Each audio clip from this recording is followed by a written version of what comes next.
जय गुरु जी। आपका अनंतम अनंतम शुक्राना गुरु जी। जय गुरु जी। संगत जी, अगर आप भी इस चैनल पर नए हैं तो चैनल को सब्सक्राइब जरूर करें, ताकि हम जब भी किसी संगत का सत्संग इस चैनल पर अपलोड करें तो आपको पता चल सके और आप उस सत्संग को सुन सकें। संगत जी, अगर आप भी अपना शुक्राना सत्संग शेयर करना चाहते हैं तो दिए गए व्हाट्सएप नंबर पर भेज सकते हैं। वीडियो, ऑडियो या लिखकर आपके लिखे हुए सत्संग को हम अपनी आवाज में रिकॉर्ड करके दूसरी संगत तक पहुंचाएंगे। संगत जी, आज मैं जिन आंटी जी का सत्संग आपके साथ शेयर करूंगी, उन्होंने अपनी आवाज में रिकॉर्ड करके हमें सत्संग भेजा है। मैं सत्संग को शेयर करने से पहले गुरु जी का मंत्र जाप करना चाहूंगी। ओम नमः शिवाय, शिव जी सदा सहाय। ओम नमः शिवाय, गुरु जी सदा सहाय। ओम नमः शिवाय, शिव जी सदा सहाय। ओम नमः शिवाय, गुरु जी सदा सहाय।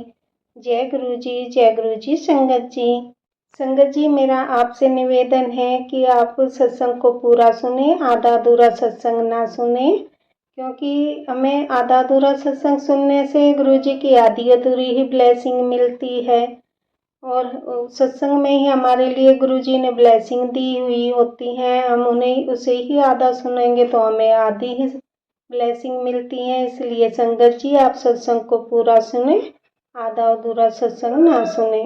कि संगत जी, गुरु जी यही कहते थे कि सत्संग सुनाने वाले का भला और सत्संग सुनने वाले का भी भला। संगत जी, अब हम आंटी जी का सत्संग सुनेंगे, जिन्होंने हमें अपनी आवाज में रिकॉर्ड करके हमें भेजा है। जय गुरु जी। जय गुरु जी। संगत जी,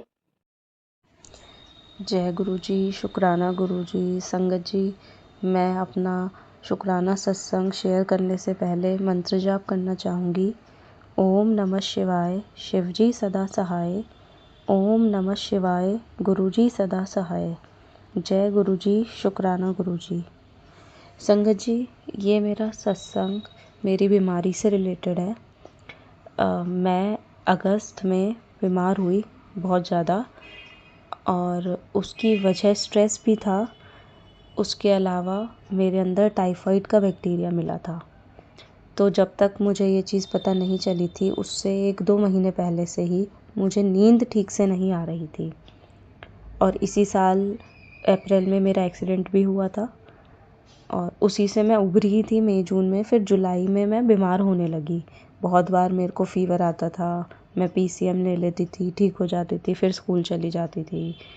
मतलब मैं अपना वर्क प्लेस पे जा रही थी इस बीमारी के साथ साथ। फिर कुछ मेरे वर्क प्लेस पे भी टेंशन हुई, घर में भी टेंशन थी, हर जगह कहीं ना कहीं टेंशन की वजह से मैं स्ट्रेस में भी बहुत ज़्यादा रहती थी।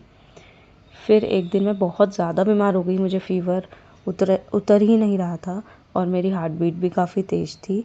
तो मुझे ऐसा लगा मुझे हॉस्पिटल जाना चाहिए, और फिर फ़ीवर चेक करा मम्मी ने, तो फिर 104 फ़ीवर था। तो हम उस टाइम हॉस्पिटल चले गए। बीमारी का तभी पता चला हमें नहीं पता था टाइफाइड हो रखा है। फिर उसके बाद मैं बहुत ज़्यादा दिक्कत में रही, हॉस्पिटल में भी मैं ठीक से नहीं रह पाई, वापस घर आने की मैं ज़िद करने लगी। फिर घर आ गई, फिर फ़ीवर नहीं गया, दोबारा से फ़ीवर आता रहा, समझ नहीं आ रहा था संगत जी कि क्या हो रहा है। और फिर ट्रीटमेंट चलता रहा, डॉक्टर कभी कोई टेस्ट लिखते, कभी कोई टेस्ट लिखते, लेकिन कुछ भी समझ नहीं आ रहा था। कुछ टेस्ट में रिज़ल्ट्स आ ही नहीं रहे थे। फिर लास्ट में जब सीटी स्कैन हुआ तो उसमें इंटेस्टाइन में गांठ बताई गई। इसके बाद हम सब टेंशन में थे, हमें लगा पता नहीं कौन सी बीमारी होगी, क्या होगा। फिर से मैं बीमार हो गई, मुझे फ़ीवर बंद ही नहीं हुआ, तो डॉक्टर ने कहा एडमिट करना पड़ेगा। फिर मैं दोबारा एडमिट हुई हॉस्पिटल में। फिर मेरे को टाइफाइड दोबारा बताया गया कि टाइफाइड है, लेकिन हम अभी भी टेंशन में थे कि कुछ और ना हो। फिर उसकी दवाई लेते लेते धीरे धीरे करके ऐसा लगने लगा था संगत जी कि अब कभी मेरी बीमारी ठीक ही नहीं होगी।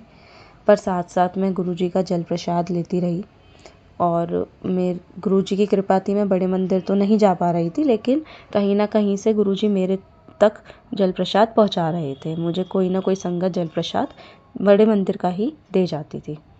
तो उसी के साथ मैं दवाई भी लेती रही, और मुझे धीरे धीरे करके मैं ठीक हुई। मुझे वर्क प्लेस पे भी काफ़ी सपोर्ट मिला और घर में भी हर जगह से जो स्ट्रेस था वो धीरे धीरे कम हुआ और मेरी बीमारी ठीक हुई। तो मुझे एक मैसेज भी गुरुजी का आया जिसमें लिखा था कि तेरी बहुत बड़ी बीमारी मैंने छोटे में निकाल दी, तेरे डॉक्टर भी मैंने फ़ेल कर दिए। क्योंकि संगत जी बीच में टीबी का भी डाउट आया था तो हम डर गए थे, बट लेकिन ऐसा कुछ हुआ नहीं। तो यही सत्संग है कि मुझे ऐसा लगा कि गुरुजी ने बहुत बड़ी बीमारी जो हो सकती थी उसको छोटे में टाल दिया और गुरुजी ने बहुत बहुत बहुत शुक्राना गुरुजी का जो उन्होंने ऐसा किया। और मैं चाहती हूँ सभी संगतों के साथ, सभी लोगों के साथ ऐसा हो, सभी की परेशानियाँ छोटे में कट सकें तो बहुत ही बेहतर होगा। कुछ परेशानियाँ तो हमें काटनी ही पड़ती हैं अपने कर्मों की वजह से, पिछले हों या इस जन्म के हों, बट लेकिन जितना पॉसिबल हो गुरुजी सबके लिए करें। बहुत बहुत शुक्राना गुरुजी का मेरी बीमारी ठीक करने के लिए। जय गुरुजी, शुक्राना गुरुजी। अब मैं मंत्र जाप के साथ अपना सत्संग ख़त्म करती हूँ। ओम नमः शिवाय, शिवजी सदा सहाय। ओम नमः शिवाय, गुरुजी सदा सहाय। जय गुरुजी। गुरु जी जय गुरु जी। संगत जी अभी हमने आंटी जी का सत्संग सुना, बहुत ही प्यारा सत्संग था। मैं आज के सत्संग को आगे बढ़ाते हुए गुरु जी का मंत्र जाप करना चाहूँगी। ओम नमः शिवाय, शिव जी सदा सहाय। ओम नमः शिवाय, गुरु जी सदा सहाय। ओम नमः शिवाय, शिव जी सदा सहाय। ओम नमः शिवाय, गुरु जी सदा सहाय। जय गुरु जी, जय गुरु जी। संगत जी